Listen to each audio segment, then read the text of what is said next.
Welcome back to the PHAROS Fit podcast, you guys. I'm pretty excited today. We have somewhat of a functional training expert on the podcast. Dr. John Rusin is joining us today. Welcome, John. Thank you for being with us. Yeah, always. It's my pleasure. I know some of you guys listening to the podcast will know who John is. Some of you won't. But just so you know, John is hailed as one of the top 50 leading fitness experts in the US. And like I said, he has become one of the functional training kind of gurus in the industry. You probably hate that word guru, so I'll try not to use it too much. But I want to hear I just want to start this podcast by learning more about you, giving everyone listening an insight into how you got into the industry, what your kind of evolution in the industry has been, what you've seen over the years, and how you got to where you are right now. Yeah, pretty interesting background. I started coaching athletes 16 years ago. 16 years ago, I didn't know anything. I remember the first workout that I've ever had was with the JV varsity football player. And we bench pressed and did like a Nautilus machine circuit. And we high-fived at the end. And we're like, fuck yeah, that was awesome to a 15-year-old.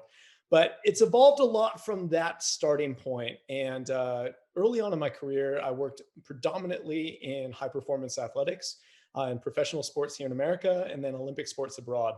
That took me all around the world. And really, that was my passion project that took me through multiple years of education as well, while maintaining that coaching base. And the last 7 or so years has been a little bit more focused on general health, performance, and wellness. As I transitioned out of high performance athletics, I transitioned into education. And that's what I do right now as the founder of the Pain Free Performance Specialist certification. And I'm the owner of a couple different businesses centered around coaching and wellness strategies in the fitness industry today. But our big mission is, how do we gain fitness, health, and longevity through a consistent physical practice that we can not only have now, but for life? And simply put, how do we have fitness play a role in making our entire life better, instead of playing a negative role, which has been something that has been a problem as of late in the fitness industry? So bringing our smarter training systemization strategies forward, I try to take the complex science and make it simple. Make the simple actionable, and make the actionable automatic, so our clients, our coaches, can habituate our systems, live our lifestyles, and really just reap the benefits across the spectrum of a lifestyle. Mm. Was that a conscious choice to move more into general health and away from athletes? It was. I was an athlete growing up, and I spent a lot of time in the competitive space myself, and then that transitioned into many of my early on influences. But I was a little bit burned out on the thought that I was going to be putting performance in front of health for my athletes, that I was going to have to sacrifice their long term health, knowing very well that they were into it at the time, to ultimately get them a fraction of a percentage point better. And doing that long enough, you're like, man, this is fucked. This doesn't make sense, because when this athlete's 37 years old, they've been retired for 8 years, and they're walking around with a limp and they can't play with their 3-year-old daughter on the floor. What am I actually doing? What am I doing with my expertise? What am I doing with my career? And ultimately, what am I doing with a vocation? Because as personal trainers, as strength coaches, we are in a selfless service-based profession. And I simply didn't think that I was servicing these athletes as well as I possibly could, with some of the constraints that I was on in some of the areas that I was working with. And there's nothing wrong with competing for championships or competing for a gold medal. I got off on that for a long, long time, and I still get excited about it. I have a 7-year-old son. He loves the NBA. He loves watching any sort of sport or documentary about sports. So it still gets me excited. Right. But the things that get me more fueled in terms of passion and vocation today are seeing real life people do extraordinary things and be able to reverse the negative trajectory that their life may have been on, because of things that we can teach them and formulate a plan forward. That's what really. And you can just reach more people, right? Because there are way more people that need help in that general way than there are the 1% of the 1%. You know what I mean? I would argue that it's the biggest opportunity of a lifetime today, sitting here in 2022, is we are dealing with a massive health epidemic here in the United States and abroad, especially in Right. Western societies. And it is going to be the challenge of a lifetime for any allied health or fitness professional out there. Yeah. Yeah. I mean, that's certainly been, that's become one of our main missions at PHAROS Athletic Club. And I think that the pandemic only highlighted it for us. Like, the mental and physical health of people became way more important than anything else. I think a lot of us, when we open gyms and we start out as personal trainers, we all have this kind of thing of like, oh, I'm going to train athletes and movie stars, and I'm going to do these amazing like transformations and build these physical specimens and so forth. And then after a period of time, you realize, well, that's actually way less important than helping a lot of people just get generally healthy physically and mentally. And one of the great things that came out of the pandemic for us was the mental health aspect. Like a lot of people, because we managed to stay open during the pandemic, we had our whole outdoor gym and so forth. And a lot of people were saying, it was the one thing that kept them going through the pandemic, the one, the one light in their day that made getting out of bed worthwhile. Otherwise, it just became like pajamas and Netflix. So yeah, it's what we do, in the gym environment and in the sense of physical training transfers so deeply into these other aspects of people's lives, whether it be social interaction, the act of doing something for mental health, the act of betterment, the act of movement itself. All these things contribute towards giving people a better day, a better life, a better use of their time, a feeling of accomplishment, a feeling of motion. And yeah, it's just so important. And of course, it's down to us to highlight it, because it's not going to come from anywhere else. Time's proven that. Like it's going to be up to us to say, listen, the first thing you should do is focus on your nutrition, your health, your working out, your exercise, your body, and then start looking at maybe medications if we even get to that point.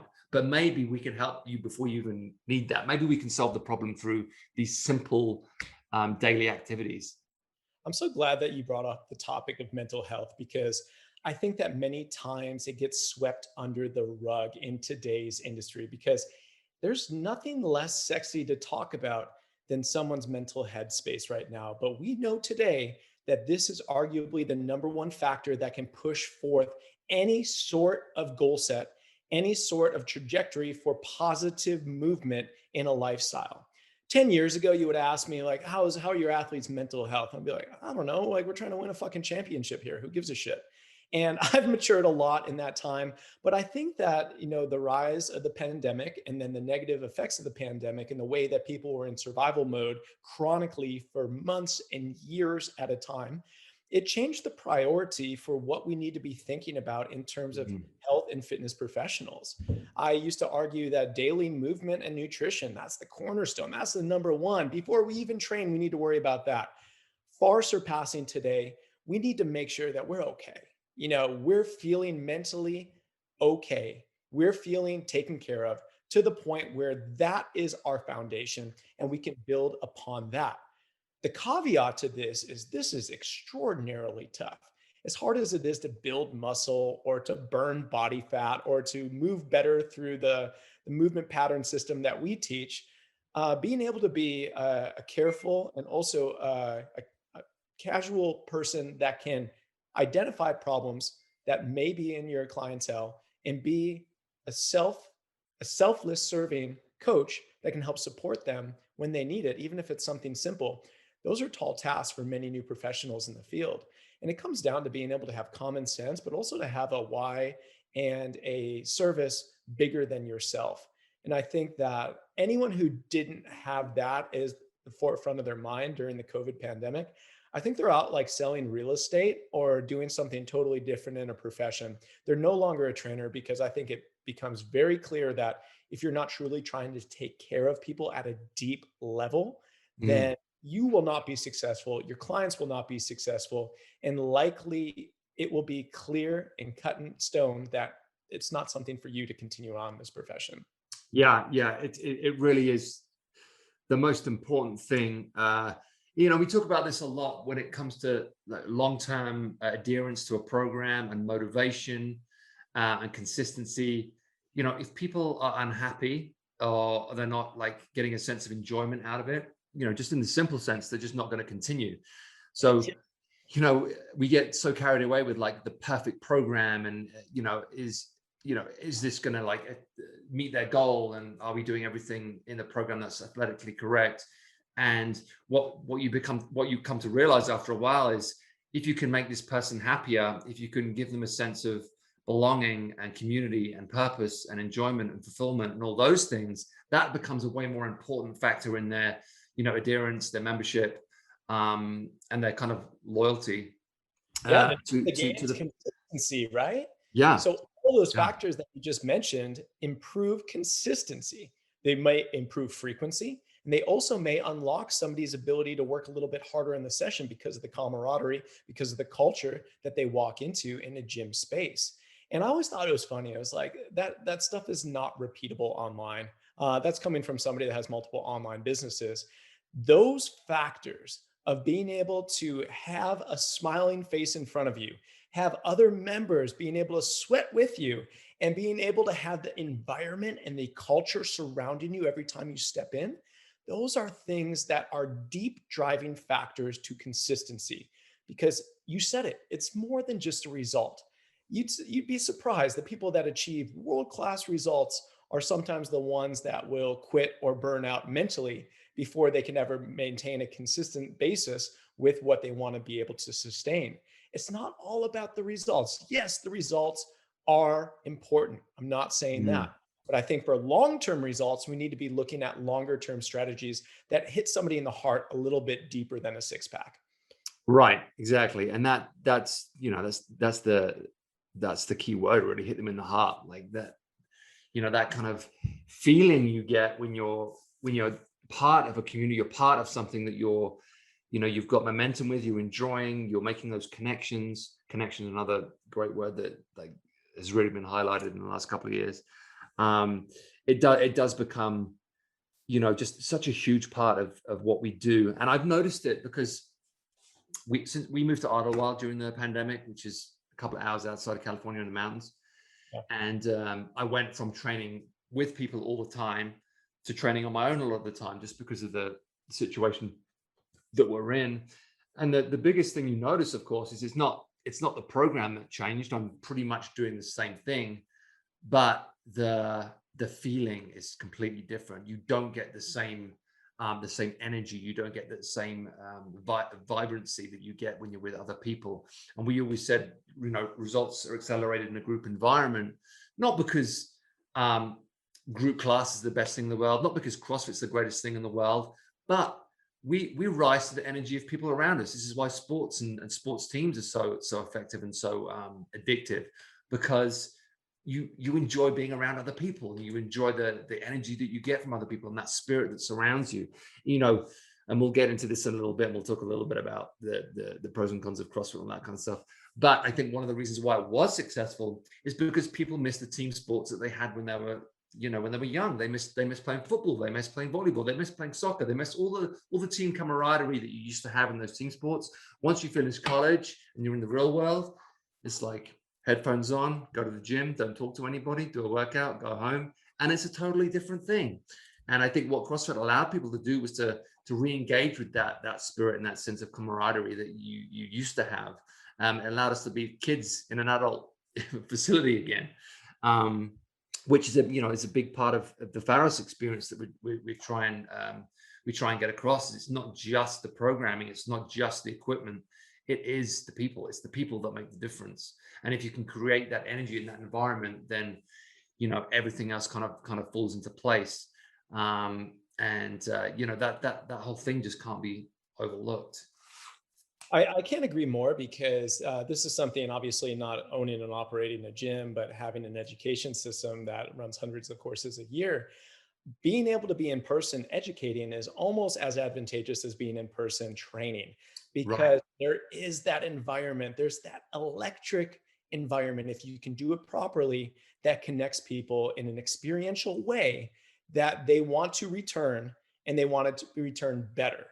And this is something that we had to persevere against in COVID. We took about 5 months off, not running any events, because Right. we gather a lot of people together and we teach. But I always believed that if you could not only educate, but entertain a room, but also hit them and impact them a little bit more deeply than just the X's and O's of a programming strategy, then that would really laser focus the coach that's sitting there.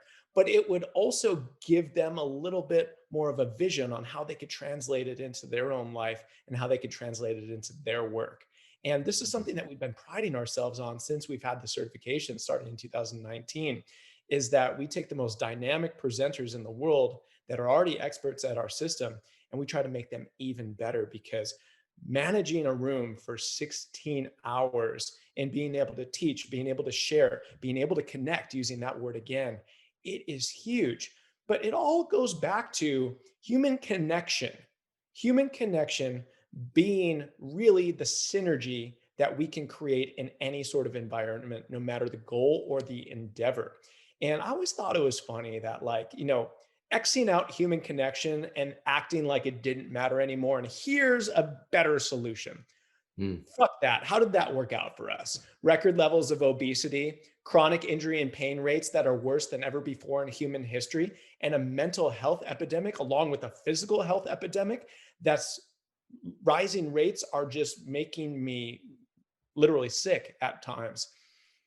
We need to be doing stuff differently, and we don't need to be falling into the averages. Hey, this is what the average gym does. This is what the average person does. The average person today, they're sad, they're sick, they're overweight, and they want change deeply. We're Yeah. trying to create outliers.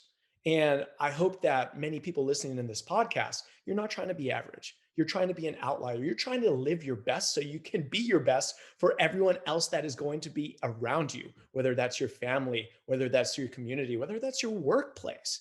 Because, man, we only got one life to live. Being fucking average, especially when average is deteriorating on a year by year basis, not interested in that. Yeah. Yeah. So to go more specifically kind of into what you do and to what, and we'll talk about the course, in a little bit, but how would you, this is a hard one to answer, because when people ask me this, I'm like, but how would you describe what you do, and how is it different from what other people do, would you say? That's a great question. I have a good answer for it, because I've been asked this many a time, and I had to reflect upon this, especially in the hardest times in the last 3 years. What do I do as a profession? I am in the role of proactive, preventative health care. And healthcare is not one fucking word, it's two words. It's not reactionary medical based healthcare. It is getting in front of the problems before they Yes. start. It's trying to prevent, it's trying to be proactive, active being the word that I want you to focus on, because you do ultimately play a role in your own life, in your own health, in the way that you're able to live at a higher level. So, what do I do for a living? I want to make sure that people stay happy, they stay healthy, they stay progressing, and we formulate a way to create physical culture that is part of their life on an automated basis. Proactive, preventative health care. And you do this, I mean, obviously you do this through the courses you teach, and you also do this through private coaching. Yeah, a couple of years ago, I transitioned. I started traveling full time for the PPSC, so I transitioned into online coaching. So manage a number of online training clients. Mm. That's the only training that I'm doing on a one-on-one basis today. But also I have the really unique opportunity to see tens of thousands of my clients use different programming over the course of the last number of years. So we run membership programs that have a lot of people doing them, single sale programs with communities built around them. So you end up seeing a lot of end users use your things, but also the behavior of the end users, which at mass scale, you can see commonalities between the wins, the losses, and some of the confusion that lies in the industry today. Yeah.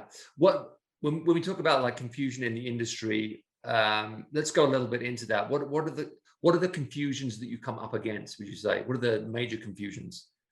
It's been evolving, but today I feel like people are coming off the couch at rapid rates.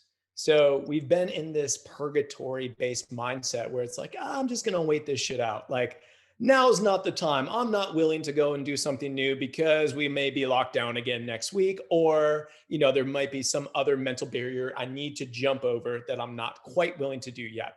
That was supposed to be a couple of weeks, right? Turned into a couple months, turned into a couple of years. And we have people that are highly sedentary more than ever before today. So our ends of the spectrum are really polarizing. So yeah, you got the super fit people that are sexy as fuck on Instagram.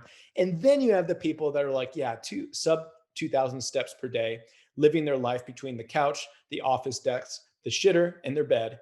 And we need to be able to speak to both of these people. But the interesting thing is that I can safely say that, like, hey, I think we made it out of COVID. Like, everyone high five, cool. Like, we can make it past that. But that leaves people with, okay, I need to return to doing something because I'm 45 pounds too heavy. I'm having sleep disturbance issues. My nutrition, I'm eating like a child, and I need to get this going again. But mainstream media has been really, really good at either saying nothing, hey, training and fitness and nutrition, it's not really part of living a healthy lifestyle. That's what we've been told the last 3 years. But also, we've seen that, hey, if you want to go from fat to fit, or fat, or whatever the catchphrase of the month is, that you have to do extreme things. You're going to be going on a 4 to 5 hour exercise endeavor each day. Got to fucking quit your job to do it. And then when you get home, you're going to go on the ice cube diet. You are going to be so limited in what you are putting into your body that the crash and burn rate is going to be 99% for average people. Right. And this has been so deeply pushed into our mental headspace that, hey, either I do nothing because I'm not willing to do everything, but everything is never the smart, sustainable action plan. We need to be able to enter a space, sustain it, and take a step-by-step approach up. So I see the extremists going from nothing to everything very quickly and ending up back on the couch a little bit more mentally burdensome than even if they were never to start in the first place, which kills me. Right. The quote that I hear from people that I hate because it does hurt me is that I tried exercise. Oh, yeah. I tried exercise. It didn't work for me. Quote unquote, it didn't work for me. Oh, that's what we're up against today. Yeah. And I think, and you mentioned social media, but social media makes it so much worse because the extremes of things appeal, the extremes sell. So we've had this, for years in marketing. It's like if you promote the extreme of something, then people are drawn to it. So it's an extreme diet and it's an extreme workout. It's all these extremes, especially in American culture. So people are attracted to, and people, and I think back to my early days at Jim Jones, and one of the reasons Jim Jones appeared because it seemed like this exclusive, extreme form of warrior fitness that people were just drawn to.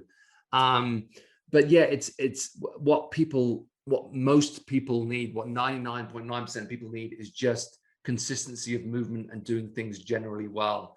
And the extremes of things are never the answer, though it's the thing that you see the most. Because if you just put on Instagram, all you need to do is get up, move, and eat well. It just doesn't sell. It's just not sexy. So people aren't drawn into it. So we're kind of fighting an uphill battle when it comes to communication, because if you post average stuff, you don't even get on the algorithm anymore, and they just kind of kick you off. Whereas it seems if you post the most extreme, the most sexy, the most ridiculous thing, these are the people that you just see consistently on your reel, because that's what sells and that's what's marketable. So yeah, it's one of those things that we kind of have to kind of negotiate as we go through. Yeah, the two things selling today is the freak show and the sex show. Right. Those are the two. Somebody doing some extreme shit where you're like, whoa, I'm going to send this to a couple of people, not because I like it, because holy shit, did you see the blood coming out of that guy's eyes? Yeah. And on the opposite end, you're like, I'm not sure that's a photoshopped ass. I don't know if that's a fake ass, but that ass has never been seen before. Right. Yeah. Is that helping anyone? I'm in the business of education. I'm in the business of trying to push our industry forward with smart, scalable ways to simply do things well for consistency and longevity. And, I don't think that's the reason that, or I do think that's the reason that I'll never have 10 million followers, or people be gawking at, my oiled up abs on Instagram. But this is the big misconception, right? This is the question. It's like, how do you target the right person? because especially if you're a personal trainer or a gym owner, the last thing you want is people coming in and messing with the culture that you worked so hard to build. Culture is not like a switch on or a switch off. It's something that is lived, it's something that's breathed, it's something that's cultivated over a long period of time. So it's always the question between volume of like, hey, like we need to get people in here and actually pay the bills, and getting the right people in that may build it a little bit slower, but will build in a more sustainable way, the right way. Something that when you lay your head down on the pillow at night, you feel good about what just happened at your facility and with the members. And you're actually changing fucking lives and not just having people, hey, hold my phone and video me while I do this exercise. Oh, we've seen that so many times. It's like, why are you really at the gym for this? Right, right. You're not here to change your life. You're here to change the algorithm. It's a strange one. Yeah, and it's a strange one to navigate because it's that kind of love-hate relationship. We kind of all hate social media, but we all need it to kind of survive in a business sense. And you find yourself doing stuff just because you feel you have to, even though a lot of the time you just don't want to. And yeah, it's you're always fighting that uphill battle. Like you said, there's people who just do ridiculous things that have 5 million followers, and then you're trying to put like genuinely good educational stuff across, and you maybe get like 10,000 if you're lucky. So it's a tough one, but it's the devil we all know at this point. Especially in Los Angeles, right? Right, for sure, for sure. So if I were to look at a program by John Rusin, if I were to look at, I know it's going to be different, like depending on how many times people train a week and stuff, but in a general sense, what would your kind of ideal session look like? Yeah, I'm a big proponent of the multimodalic training, and I think that model serves the health and longevity clients that we predominantly work with extraordinarily well, because ultimately we're trying to manage multiple physical different characteristics, all trained simultaneously, so we can improve them simultaneously for the long run. And what does that actually mean? It means that we're training elements of movement quality, power, performance with strength, muscular hypertrophy, endurance, conditioning, and then being able to have some sort of skill and movement practice that can open up your brain as much as your body. But that's not necessarily what most programs look like today. It's not what most training models look like today, because again, it's very polarizing to do one thing. Hey, I only power lift. 6 reps or more is cardio, bro. Those people. Or, hey, I'm an Ironman athlete. Lifting weights, like it's going to take away from my road work. So how do you implement all these different physical characteristics being trained to ultimately expand the human movement spectrum and the physical characteristic spectrum that is innate to our species? Simply put, how do we rebuild our people's human movement systems so they can be stronger and more resilient, not only in the gym, but in their lives now and forever? And that model is an interesting one, because I do believe that it feels a certain way when you're in a training session that really goes balls to the wall in different physical traits. And I do feel that people are able to walk out the door feeling that, hey, I worked really hard today, but I know that I'm going to be able to stand up from the toilet tomorrow. I know that I'm going to go and be able to play with my son at the park tonight. And there is very low risk and there's very low central fatigue associated with it because of the distribution of the types of volumes and the types of intensities that you can put across different physical spectrums. So that is the model that I found the most amount of success with. Caveat to this is that I do have clients that do participate in barbell sport. So if you're a bodybuilder or you're a power lifter, or your goal is to go to Madison, Wisconsin and compete in the CrossFit Games, we're going to have to manipulate that a little bit. But going back to my background in high-end sports performance, I'm simply today not willing to give up somebody's health and longevity for a tiny percentage of a fraction point to get better at their performance. Because I ultimately believe that the healthier the person, the higher performing they're going to be, no matter the endeavor in front of them. And that gets me in trouble sometimes, because they go, no. It's either health or it's performance. Athletes are the most unhealthy people on earth. That's how you win a gold medal. Good luck with that going forward, because today the game has changed. Yeah. Yeah, yeah, and what you're talking about, and we talk about this a lot in the podcast, is basically the hybrid athlete, right? We're talking about hybrid performance. We for the longest time we've called it like multiplicity at the gym. We're a facility that has multiplicity. We're a facility that believes in the hybrid athlete, and very similar to what you just said. It's bringing in these different elements of strength and conditioning and putting them together with movement and functional training to, to provide these programs that kind of tickle the boxes, for want of a better word. Yeah. And, I talk about this a lot. It's hard to walk that balance between doing what we're talking about, as opposed to just throwing shit at the wall and becoming a Barry's boot camp or an F45 or something like that, which is the other extreme, right? Which is just like a bunch of shit thrown together just without any kind of like thought or programming. It's just like doing a bunch of stuff, which ends up, of course, being nonsense long term. So especially when you're trying to program for a lot of people at the same time. So we have 700 members at the gym. They're all doing these different programs, whether it's build or whether it's train. Each program has a different bias, a different emphasis, but they all encompass all of these different elements that we're talking about. So it's really it's a really interesting line to walk between, okay, this has to make sense in a kind of like sports science progression type scenario. It has to be good for them. It has to be healthy. It has to be fun. They have to get a kick out of it. And you find yourself, of course, what's the best thing for most people in this scenario when you're doing these big group sessions? It's different, of course, when you're working with individuals, and you can be a little bit more specific about what you want to do with them. But when you're programming for general populations in these kind of bigger groups, you have to think in the hybrid sense. Okay, I'm trying to think about all these different elements. I want to get them all in, and I want to make sure it's applicable for a bunch of different people. And that way, you can affect a lot of people in a positive way. You can kind of like tick all the boxes that we're talking about. And, I think I agree with you that this is the best way for most people. And you mentioned, obviously, there are outliers. If you have specific bodybuilders who want to do bodybuilding, if you have specific CrossFitters that want to do CrossFit, of course, it's a different kind of thing. But for most people, for general populations, this kind of hybrid sense of rebuilding a human being, building Batman, whatever you want to call it, this is the best way. And I'm really glad that we went about PHAROS in the way that we went about it, because this was kind of our vision from the beginning.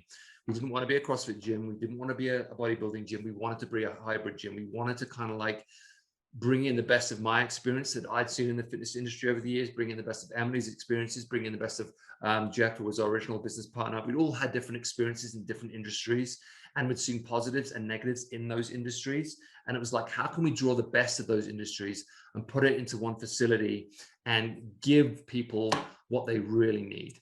And you mentioned this before, they don't need high risk, low reward stuff. They need the opposite. They need low risk, high reward, with bias, right? Depending on their goals. So yeah, everything you're saying is very close to our hearts, which is why you coming to the gym to do this course is a great fit for us. Yeah, and I think it's a testament to you and your partners, because simply put, this is a tough way to program. It's a tough way to train. It's a tough way to get people to buy in. But as you mentioned, if you can do it properly, it is the most effective way that you can invoke change across somebody's health and their quality of life. That's not to be taken for granted. That is something that the coaches go deep diving in on this thing. To play devil's advocate, the reason that most people shy away from the multimodalic based training model is because they're just simply not willing to put in the time to see how things ebb and flow together, to yin and yang the different physical characteristics. Yeah, and also they don't know how to do it. They don't know how to do it. There you go. Which is why you see, and a lot of facilities just aren't run by fitness people. They're run by business people. Which is why you just get kind of programming that's just like, it could be anything on every given day. It's whatever it is. Whereas, of course, we're thinking about cycles. We're thinking about progressive overload. We're thinking about, okay, how does month 1 move into month 2? How does the year look? You're just thinking more broadly. And you can only really do that if you've been doing this for a long time, if you've had broad experience in these different areas. And if you care, if you give a fuck, right? Because a lot of these places, you know, all they care about is numbers. They just care about the people coming in and out the door. What do the numbers look like? You know, how do we attract these people? How do we make it more sexy? What do people like? Well, people like to come in and sweat, and then they leave the gym and think, oh, I sweated really hard and I had a great workout. My heart rate got up. And then 8 weeks later, like, I can't fucking do this anymore. It's just killing me.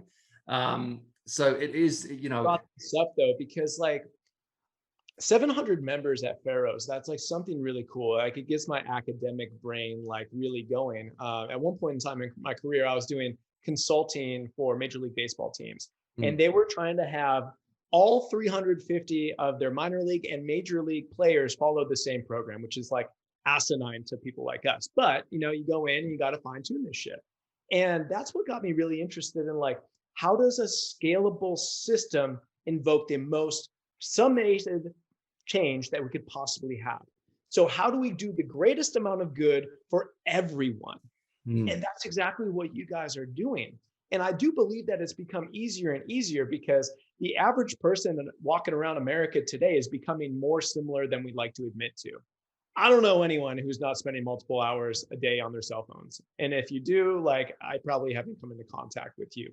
We're driving more than ever before. We're sitting, especially in LA. Right. You know, we have sedentary behaviors, even in people that train an hour or two in the gym per day. So there are these different strings that we can pull with our programming that can influence almost everyone. You look at those 700 members, you know, you're probably batting 900 looking at the way that you're able to program across this different spectrum. And that's really intriguing for me because we know the power of personal training. Like, of course, you get a personal program for you, but the average client avatar is becoming more and more similar just because of our lifestyle demands of today. And that's a good thing for the fitness industry, especially if you're running a model like this, because it's going to be more and more of shooting fish in the barrel if you can run it properly. Yeah. And it's like you said, I mean, most people, obviously there are always outliers, but most people need similar things. You know, they need better structure, they need stronger glutes, they need better hamstring activation. You know, they need to retract their shoulders more, they need better lat activation. You know, all these things, you just see these commonalities, which is why group training does work and why it does become effective. Because it's not like, of course we're all different. We will have different makeups, different anatomies, different structures, but broadly speaking, you see a lot of similar issues. We see a lot of similar problems that we can help in similar ways. And would people be better off just doing personal training and having specific programs? Maybe. And I think that there are, of course, cases where it is applicable. But I'll go back to the thing of, like, broadly speaking, I think problems are similar enough. And the benefits of group training, surrounded by people who are doing a very similar thing to you, you know, they have a similar purpose, similar energy, you know, that becomes a driving factor in your adherence and your performance, which maybe outweighs, you know, the personal attention you get with personal training, Sure. perhaps. That's been my kind of experience over the years anyway. And I came into this, you know, before I started PHAROS, you know, I came into this from a personal training background. I was a big Poliquin guy. I was integrating kind of Poliquin stuff with Jim Jones stuff, with kind of CrossFit stuff, which I know sounds strange, but that was kind of where I was at in the early, in the early 2000s. And, you know, that kind of evolved into the group training. And I'd kind of call it, like, you know, functional bodybuilding. I know it's become another kind of watchword, but that is basically what it became. It basically became functional bodybuilding because I'd come from, you know, a lot of my clients over the years had been like bodybuilding type clients. They were looking for the bodybuilding type of effect. And then I'd had a lot of people coming in for kind of more CrossFit type stuff, and the CrossFit Evolution came in, and then the Jim Jones work that I was doing was integrated into all of that. So, you know, and the functional training kind of evolution was all kind of at the similar time. So you had all these like elements coming in, and I had a boxing background. I was used to teach a lot of boxing. So, you know, I had all these things in my brain and all these different elements of fitness that I loved. And I still love all of them. And it was just a way for me to integrate all of those things. And Emily, of course, who you know, Emily's been following you for years. her whole thing was, kind of repair and reconstructive Yeah. fitness and, mobility. She's had a series of mobility companies over the years and bringing more mobility into performance. Yeah. So bringing all those things together basically is to where we are now, which seems to be in a kind of similar place to you. Although I think you're doing things in a more scientific probably way, because the way your kind of company is organized with the teaching and the coaching and so forth. But I think if you were to look at our programs in a general sense, I think they would be kind of close to what your philosophy would be. Oh, it's the principles, right? The principles hold true no matter what your flair, what your style is on it. Mm, I just want to say, like, congratulations, man, because in 2020, what we all got told in the industry, group training's fucking dead. If you're running a right. group training gym, fuck you. You'll never work again a day in this industry. And congratulations for not giving up on your dreams and your vision. Because Yeah. I know a lot of people that were highly successful that pivoted so fast that they couldn't even get their head around their bodies. And they Yeah. gave up on everything that they worked their entire career for. And seeing it come out the backside and seeing the success that you guys are having, seeing the membership, seeing the electricity of the environment that you have, that's something that stood the test of time, but it also stood up against the challenges that we could have never thought were coming our way. But I'm so excited to hear brands and gyms like yours having success again. And all that being said, you did it in LA, which is like, oh my God, that is maybe First the place. most Yeah. challenging city in the country for this stuff. Well, And it was kind of strange because I kind of knew, because I knew how short-sighted people were being. I knew that, companies like Peloton that were saying at home fitness, it's the new thing. You're just going to be at home. You're going to work at home. You're going to work out at home. Your whole life's going to be at home. I was like, dude, there is no fucking way. People will go insane. And when you've been doing this for long enough, you know what the gym is. And it's not just about fitness, like we've mentioned before. It's about society. It's about community. It's about bonding. It's all those things.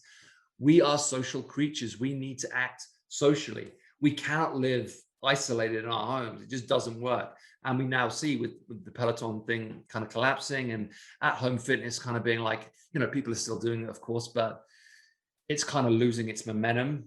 And I just knew it would. There's just no way people can live their lives like that. It just doesn't work that way. We need commune.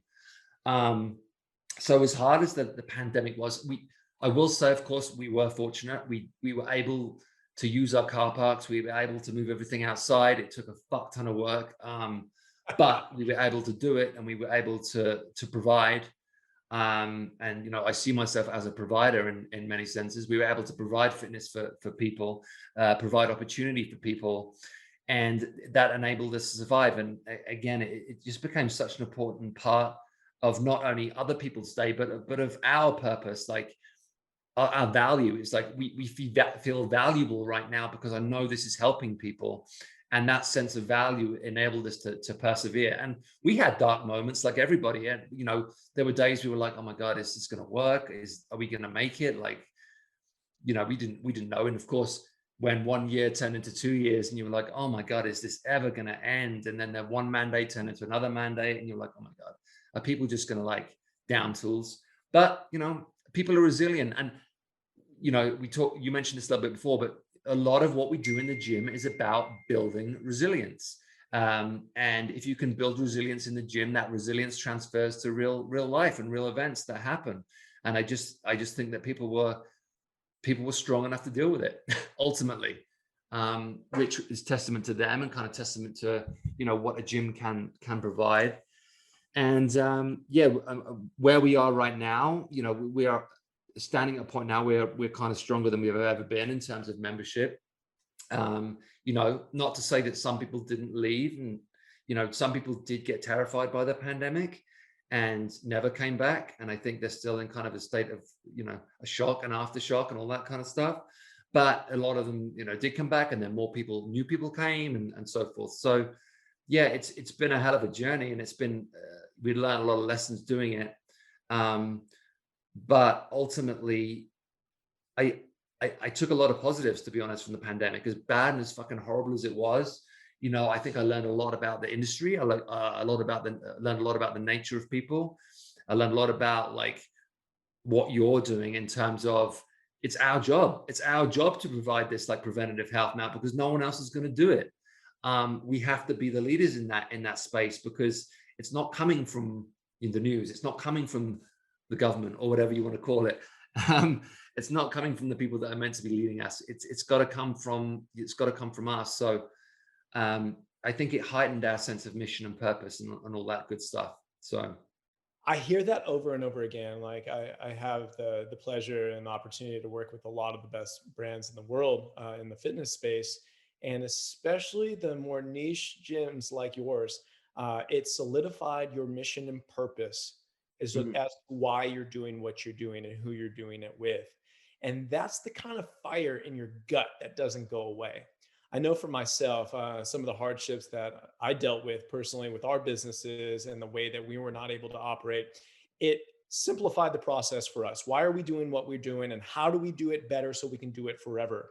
And you know, you remember the relationships that you built, you remember the people that were there for you, the ones that weren't, you remember those people as well. And again, as much as we want to be physical outliers with our training and our health and wellness, I also want to be an outlier as a leader and a business owner as well, and be able to provide opportunities for everyone who works with us. So taking that all on your back, it can be a lot. Like it can be a lot. There's some stressful days, but Yeah.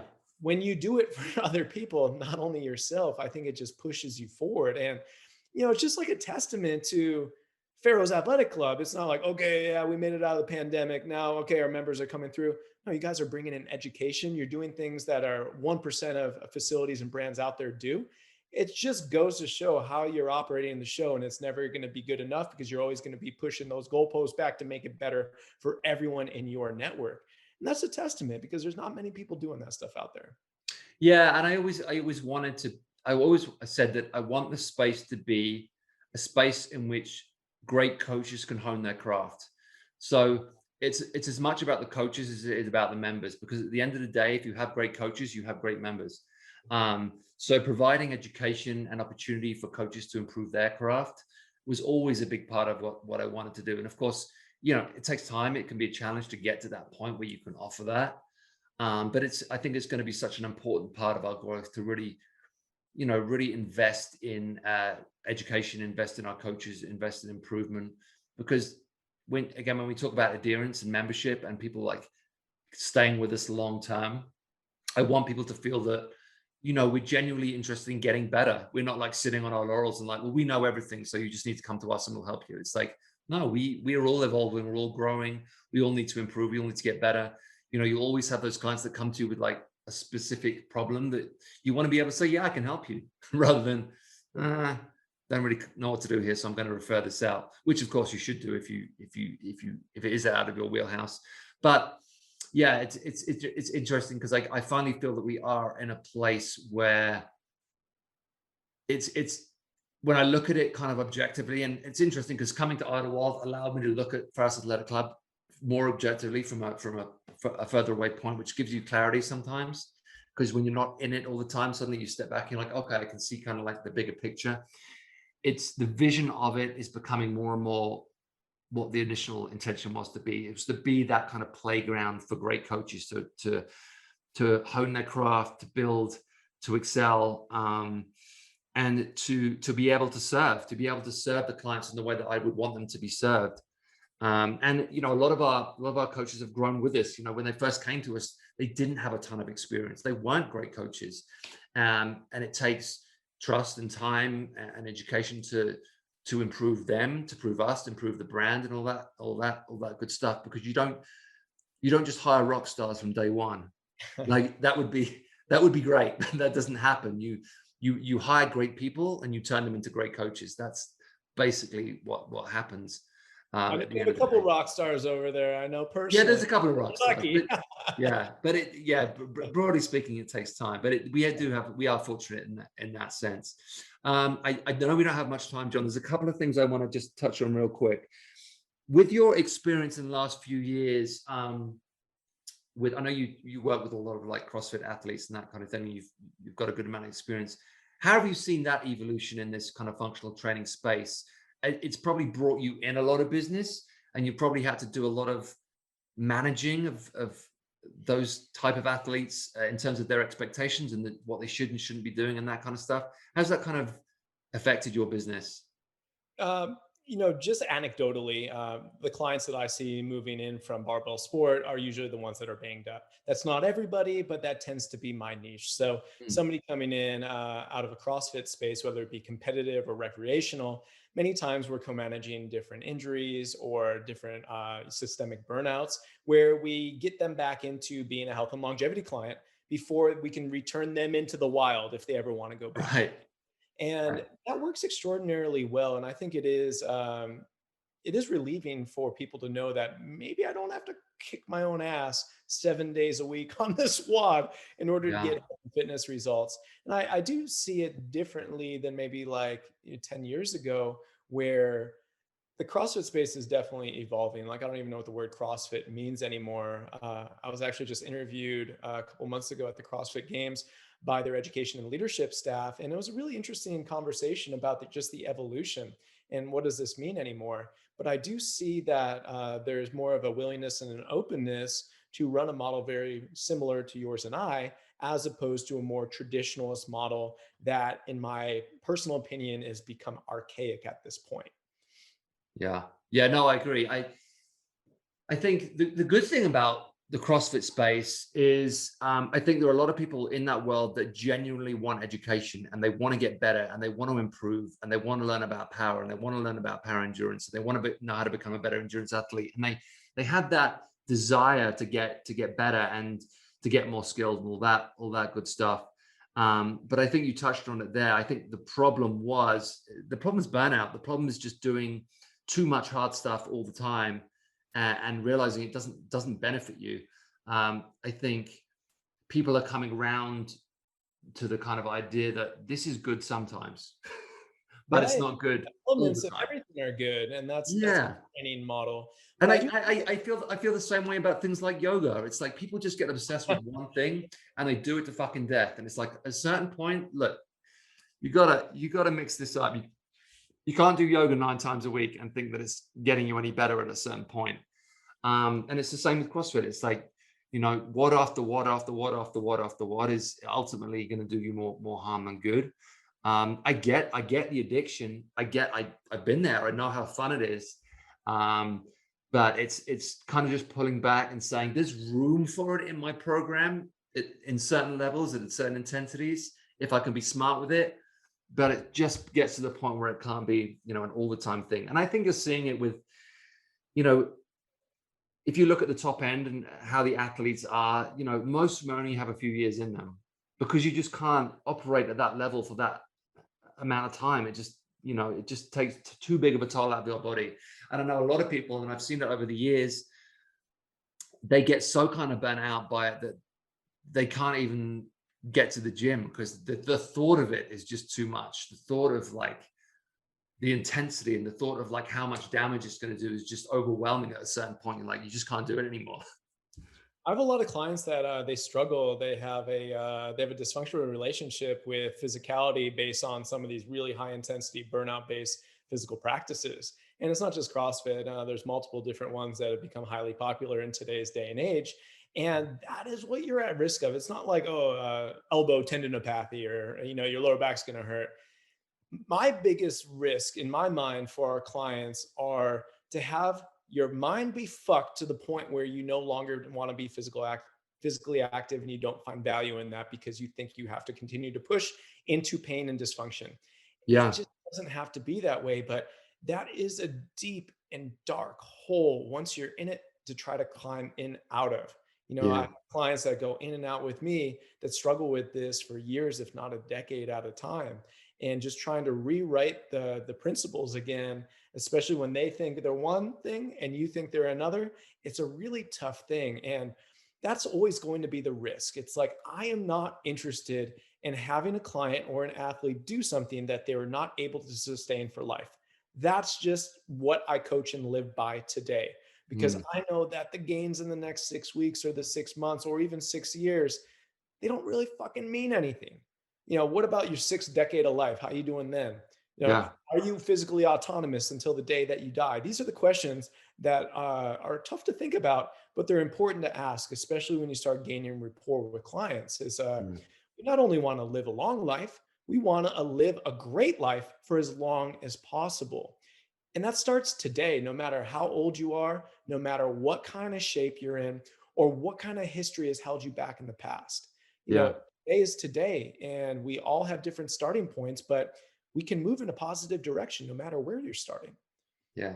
I saw a lot with the collegiate rowers that I've come across over the years. So I've met a lot of collegiate rowers that will not get on a rower. They're like, I'm not going anywhere near that fucking thing. That for 10 years, that fucking thing was the devil in my life, and I don't want to see it anymore. So it's fun. Next thing I just wanted to mention real briefly, we do have this course coming up at PHAROS Athletic Club on the 12th and 13th of November, the Pain-Free Performance. What can people expect from that course over the weekend? They are going to leave with the blueprints to help their clients that may be falling through the cracks for pain, injury, dysfunction.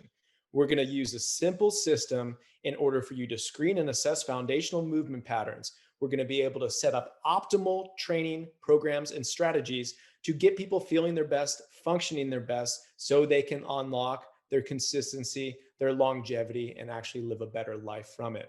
It's a 16-hour course, so 8 hours on Saturday and 8 hours on Sunday.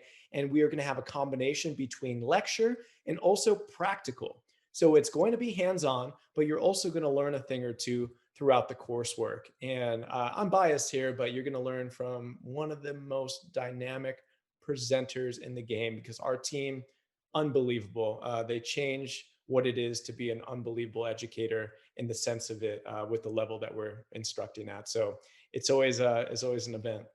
I love it, man. That sounds amazing. I can't wait for it. I'm really excited. Apart from the courses, how do people reach out? How do people learn from you? And how do people connect with you? Social media is a great way. Instagram and Facebook at Dr. John Rusin. You can check out a ton of free content over on my personal site, which is drjohnrusin.com. And to learn more about the Pain-Free Performance Specialist certification, no matter where you are in the world, as we're worldwide in person, you can go to getppsc.com, getppsc.com.